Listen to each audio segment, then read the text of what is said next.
Hello, I'm Nate, aka B-Tier Mutineer, and today, as part of my B-Tier guides, I'm going to take you through a build guide for Wynne from Dragon Age Origins. Wynne is a support mage who is focused on healing and buffing her allies. She takes the role of a support as opposed to Morrigan, who is more of a damager. You can recruit her during the Broken Circle main quest. Wynne starts out with 1 rank in Herbalism, 3 ranks in Combat Tactics, and if she's level 9, then a final point in Combat Tactics.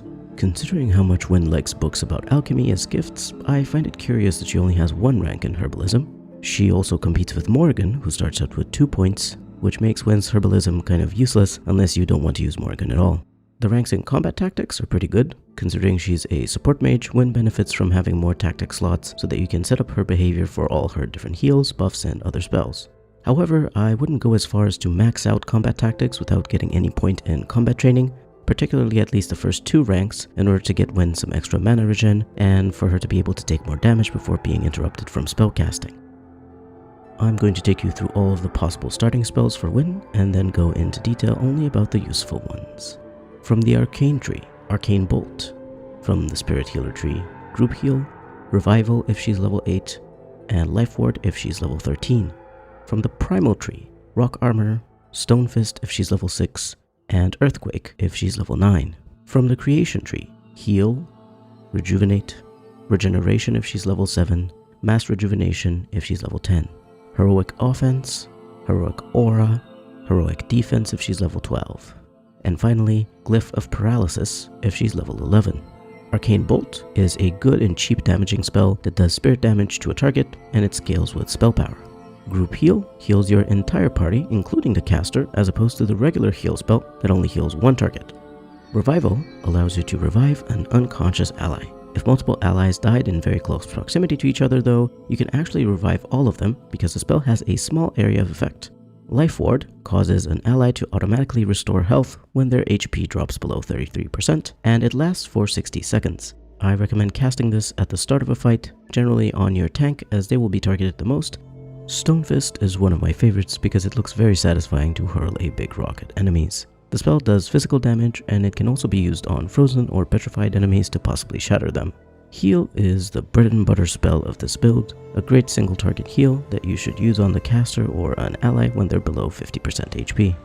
Heroic Offense gives an ally a bonus to their attack score. Generally, I haven't found this useful on most characters, but it could be useful on someone like Oghren, who is recruited late and doesn't have good attribute points and thus attack score due to autoscaling. Heroic Aura gives an ally a bonus to their missile deflection, thus making them less likely to be hit by ranged attacks. If you're in a fight against a lot of archers, I definitely recommend casting this on your tank.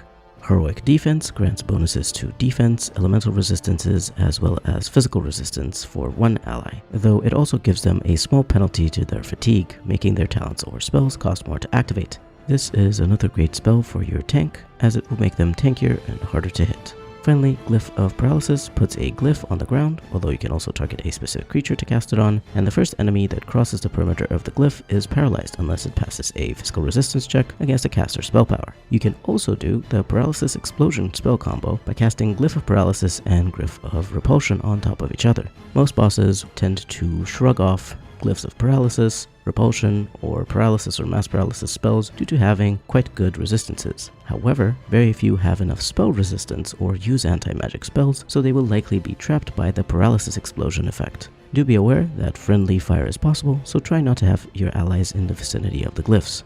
Additionally, Wynne can gain the Vessel of the Spirit spell as you progress through the story with her in your party. It is a sustained ability that causes Wynne to disorient all nearby targets, friendly fire possible. It restores 50% of her health and mana instantly, and it gives her bonuses to spell power and mana regeneration. There are some penalties, however, if the spell is deactivated, and it deactivates after 60 seconds no matter what. Wynne will be stunned and suffers penalties to defense, movement speed, and attack. This spell can be augmented by the Amulet Anarin's token by either equipping Wynne with it or keeping it in your inventory. The augmented spell is the most powerful spell in the game that increases a mage's spell power and mana regeneration. So if you plan on using Wynne, I definitely recommend using this, but be careful to use it in fights that will take less than a minute to resolve or cast it later on in the fight. Wynne starts out with an Enchanter's Staff, Senior Enchanter's Robes, and the Silver Aran accessory in the belt slot. The Enchanter's Staff is good, but it's better on damager mages as it has bonuses to cold, electricity, and fire damage, so I recommend switching this to a more appropriate staff. The Senior Enchanter's Robes are decent, giving bonuses of +2 willpower and magic and +6 to defense. There are better mage robes out there, but this will be just fine until you can get them. Finally, the Silver Aran gives Wynne a +2 to magic. It's a good belt, and you can use it for the whole game if you want, but there are some belts in the game that offer better bonuses. As I generally recommend for mages, you should put 2 points in magic and 1 point in willpower whenever you level up. If Wynne doesn't have a score of 16 cunning, you could also give her the missing points so that she can max out combat tactics and or survival.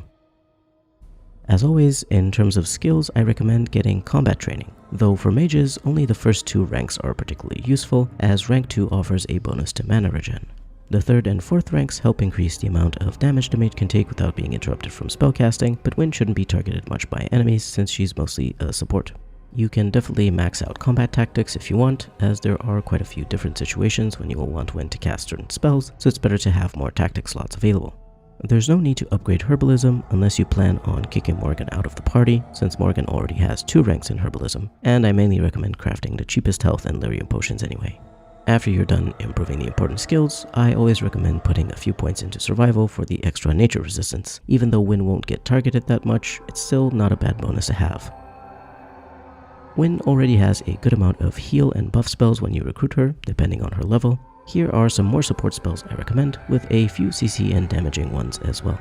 I recommend maxing out the Arcane Bolt tree. It gives you access to 2 good passives. Staff Focus grants a bonus to damage from basic attacks with staffs, and Arcane Mastery grants a bonus of +5 spell power. You don't need to use Arcane Defense, as Wynne shouldn't be targeted by enemies, so she doesn't really need a high defense score.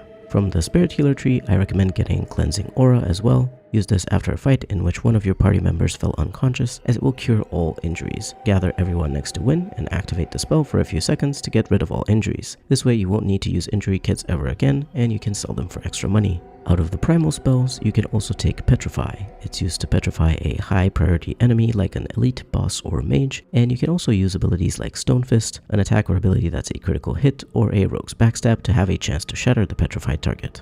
I highly recommend Winter's Grasp, as it has a chance to freeze targets, and similarly, Cone of Cold is another good freezing spell, as it will freeze targets in a cone in front of the caster.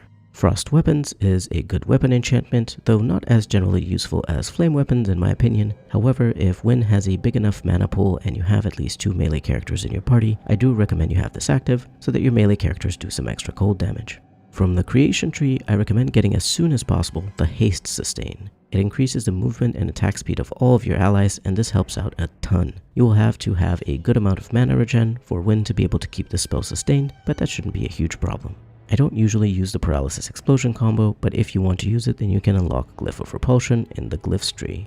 From the Nature tree, I only recommend getting Spell Wisp. It is a good and cheap sustained spell that offers a bonus to spell power. From the Spirit tree, Mana Clash is incredibly powerful against enemy mages, especially if the caster has a lot of spell power like Wynne. Mana Clash drains an enemy's spellcaster's mana and deals spirit damage proportional to the amount of mana they lost. It's great to use at the very beginning of a fight against a spellcaster while they haven't used much or any of their mana yet, because it can and will instantly kill most enemy mages. You could use Spell Might to increase your spell power, but it is a pretty costly spell in terms of mana regen penalties, so I don't recommend using it in the early game. It's a great bonus, especially on Wynne, who already has extra possible spell power from her Vessel of the Spirit ability. From the Telekinesis tree, I recommend Mind Blast. If for some reason enemies do attack Wynne in melee, you can stun them and then run away. Force Field is also useful in case an ally is low health, likely attacked by an enemy, and they're in danger of dying or can't be healed. Like for example having Curse of Mortality on them, as it makes them unable to heal or regenerate health. Force Field is one of those spells you can use in a lot of boss fights to let someone's cooldowns refresh while the enemy can't do anything to them because they're invulnerable. When I first saw Akis Herchek using this on a mage to win the Tower of Vishal Ogre fight on Nightmare difficulty, my mind was blown. I don't think the Entropy tree fits Wynne's character, but if you want to get something from it, then Drain Life is a great cheap spell that does spirit damage to an enemy and heals the caster. It's useful to use it on enemies who are very low health to kill them, or just to heal Wynne a little bit while doing damage. There's lots of other entropy spells I like, such as Paralyze and Mass Paralysis. The Hexes are also great since they debuff enemies, but again, Wynne is more focused on buffing and healing her allies, so she won't be able to take absolutely every single spell, as well as have the time and mana to use everything in a fight. Wynne already starts out with the important specialization for her build, Spirit Healer. There is no other specialization that fits Wynne's build or character that I can recommend. Purely for the stats you get from unlocking the specialization, +2 Constitution and +2 spell power, you could unlock Blood Mage, but personally I don't like doing it as I feel Wynne wouldn't do that, so I just leave her with a single Spirit Healer specialization. The important stats you're looking for in gear are spell power, magic, mana regen, and to a lesser extent willpower or constitution for extra stamina or health. Please remember, I only recommend gear you can use for at least a good portion of the game, so you won't usually see me recommending an item that you only receive during or after the lands meet. I also don't recommend items that are very difficult to acquire, either because they are a rare drop or because the side quest they're involved in is difficult or annoying to complete. In terms of weapons, Wynne is looking for a staff that gives her spell power and ideally mana regen. Everything else is secondary. I recommend one staff out of the following 4. Magister's staff offers extra combat mana regen, +5 spell power, and +10% spirit damage, and can be looted from Zathrian either if you side with the werewolves or if you decide to kill him after slaying Witherfang. Corrupted Magister Staff is a DLC item granting +5 spell power, +15% spirit damage, and a 5% chance to paralyze enemies. It's found during the Return to Ostagar DLC by using the key to the Mage's chest. Be aware that in the base game, if you obtain the key during the Hungry Deserter quest, you need to keep it and not open the chest in the initial Ostagar, because otherwise you won't have the key anymore when you return. However, if you want to both open the chest at Ostagar and keep the key for later, then on PC you can install the Dane's Fixes mod, and as part of the bug fixes, there is a mage chest key fix that makes it so that opening the chest in Ostagar no longer removes the key from your inventory, so you can still open the chest during Return to Ostagar. Winter's Breath grants +3 spell power, +25% cold resistance, and +10% cold damage. It's pretty good for its spell power bonus, as well as the cold damage bonus since I recommend using Winter's Grasp and Cone of Cold to freeze enemies. It can be purchased from the Wonders of Thedas shop in Denerim. Finally, Staff of the Magister Lord is the best, offering +6 willpower, combat mana regen, +6 spell power, +10% spirit damage, and +10% fire damage. But it's also incredibly expensive, costing 128 gold and 88 silver. It can be purchased from the Quartermaster in the Circle Tower. Personally, I equip Wynne with either the Corrupted Magister Staff from Return to Ostagar or Winter's Breath from the Wonders of Thedas. For armor, you want to use robes, a cloth helmet, light gloves, and light boots. I recommend using one of these 2 robes. The Tevinter Mage robes offer combat mana regen, +4% spell resistance, and +5 spell power, and can be purchased from the Wonders of Thedas shop in Denerim. The First Enchanter robes grant +3 willpower, +3 magic, and +9 defense, and can be purchased from Caesar's special stock in Denerim if you finish the Trial of Crows questline. For headgear, I highly recommend the Libertarian's Cowl since it offers +12 defense as well as combat mana regen. It can be looted in the Circle Tower during the Broken Circle quest from a charred corpse in the Templar Quarters, aka the 4th level. For gloves, there isn't something that increases the important stats that I mentioned, so you can really use whatever gloves Wynne can equip. I recommend using mage restricted gloves since they don't have a stat requirement, and the most useful such gloves are these following 2. Ashen Gloves grant +20% cold damage and can be looted from the Arcane Horror in the Lower Brazilian Ruins. Black Hand Gauntlets grant +20% spirit damage and can be looted from a Maleficar in the East Brazilian Forest during the Mage Collective side quest, Thy Brother's Killer. Of course, you can pretty much use any of the other mage gloves, don't worry about it too much. For boots, I recommend one of these 3. Enchanter's Footing is a mage-restricted item that grants +6 to defense. It can be looted from Gazarath in the Korkari Wilds during the quest A Pinch of Ashes, and it's also sold by the Quartermaster at Ostagar in his Other Goods. Imperial Weavers are also mage-restricted and grant +10% chance to dodge attacks. They can be purchased from Bodan in the Party Camp. Finally, the Lion's Paw is a DLC item that grants +1 armor, +10% chance to dodge, and +10 chance to avoid missile attacks. As a special mention, if you have the Dane's Fixes mod, you can also consider using Bard's Dancing Shoes, which offer +6 defense and reduce hostility. The second property isn't implemented in the base game, but Dane's Fixes implements it, and it would be useful for Wynne to not draw enemy aggression as much. They are sold by Bodan in the Party Camp. Moving on to accessories. As always, there are some highly powerful items that many characters like to use. I will occasionally mention these contested items if they're particularly useful for a build, but they are often difficult to acquire, so it's up to you whether you use one of these super powerful items or not. My builds will not fall apart if you don't use the most powerful items. For belts, Belt of the Magister Lords grants +3 spell power and is found on the corpse at the end of the gauntlet during the Urn of Sacred Ashes quest. Destructionist's Belt grants combat mana regen and +3 spell power and can be purchased from Ruck in Ortine Tig in the Deep Roads. Finally, Sash of Forbidden Secrets is technically the best overall mage belt since it grants +6 willpower, +6 spell power, improves blood magic, and +15 mental resistance. However, it's a DLC item you only have access to if you gain an achievement in the Golems of Amgarak DLC that requires you to kill the Harvester, who is in my opinion the most difficult boss I've ever fought in any Dragon Age game. In terms of amulets, a Nairn's Token augments Wynne's Vessel of the Spirit spell. However, as I mentioned, you only need to have it in your inventory. It doesn't actually need to be equipped in order to provide this bonus. If you do end up giving Wynne the Blood Mage specialization, then the Life Drinker amulet is really good, granting +4 spell power, but it does require the Blood Mage specialization. It can be looted from a dragon egg in the mountainside caverns during the Urn of Sacred Ashes quest. Mark of Vigilance is a DLC amulet, granting +6 defense, +2% spell resistance, and +5 mental resistance. Magister's Shield grants +6 defense, +12 defense against missiles, and +4% spell resistance, and a penalty of -10% nature resistance. It can be looted in the deserted building in Denerim during the Last Request side quest. Finally, for a decent option if you don't want any of these, Pearl of the Anointed is a DLC item that grants +1 to all attributes.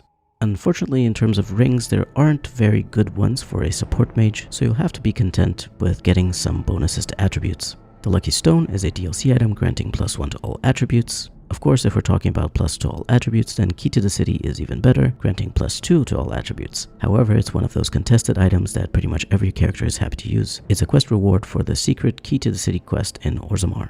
You can also go for a more defensive ring option, like the Band of Fire, which is a DLC item that grants +3 Constitution, +25% fire resistance, and +10% spirit resistance. If you have the Dane's Fixes mod, I can also recommend the Dalish Promise Ring, a DLC item that grants combat health regen, +15% healing received, and reduce hostility. The second and third properties aren't implemented in the base game, but they are if you use Dane's Fixes, and they're quite useful for Wynne as she wants to be able to heal herself easily, as well as not attract enemy aggression. The most important spells you want to set up for Wynne are Heal and Group Heal. I recommend using Heal whenever Wynne or an ally is under 50% health, and Group Heal when an ally is under 30 or 25% health, since it's likely that other allies are also not at full health by that point. For sustained spells, you want her to always have Haste, Spell Wisp, and if you've managed to get enough mana regeneration, then also Spell Might active. If you have 2 or more melee characters in your party, then keeping Frost weapons active is also going to be useful so that they can do some extra cold damage. Make sure to activate Frost weapons after activating the sustains that offer you extra spell power, as the bonus damage from Frost weapons scales with the caster's spell power. Other than this, you can set up some of the other spells to be used by Wynne in specific situations. Like I mentioned when discussing each spell, like Winter's Grasp, Petrify, or Paralyze can be used either on an enemy that is of elite rank or higher, or an enemy that is using magic attacks. You can set up some of the single target buffs to be used on the tank in your party at the start of a fight. Let's say the tank is Alistair, so the tactics would be Alistair, game mode combat, or Alistair being attacked by type of attack any, and then choose heroic defense, for example. You could set the heroic aura spell to be cast on Alistair when he's attacked by ranged attacks by choosing Alistair being attacked by a ranged attack, usability heroic aura. These are just some examples in case you want to set up Wynne's tactics in detail to avoid micromanaging her. Personally, I prefer to micromanage my mages and set up detailed tactics for my non-mage characters, but it's up to you. If you're playing on PC, I highly recommend the Advanced Tactics mod that I've mentioned in my Essential Mods video, as it fixes various bugs in the tactics system, as well as adding some extra tactics options that aren't there in the base game. I'm not 100% sure whether the examples I gave above are possible in the base game because I have Advanced Tactics installed. I'd also keep an eye on Wynne's mana, and if it's low, consider using a Lyrium potion to top it up, especially during more difficult fights, as it's very important for her to actually be able to cast her spells. In conclusion, Wynne is a great support mage who can heal and buff her allies, as well as having some damage and CC options for flexibility. She's the mage who can have the highest spell power in the game due to her Vessel of the Spirit ability, but be careful to use it only when you're certain the fight will end in less than 60 seconds, as you don't want Wynne stunned during a long fight. Personally, I like using Morrigan more because I like her personality better, but Wynne is a very useful support. I'd love to hear from you. Do you like using Wynne or Morrigan in your party? Maybe both? Or neither? And why? Let me know in the comments. Regardless, I hope you enjoyed this character build guide for Wynne in Dragon Age Origins. If you're looking forward to seeing more of my Dragon Age videos, as well as occasionally some videos on other RPGs, do remember to subscribe and leave a like and comment while you're at it too. This has been B-Tier Mutineer. Thank you very much for watching, and I'll see you next time.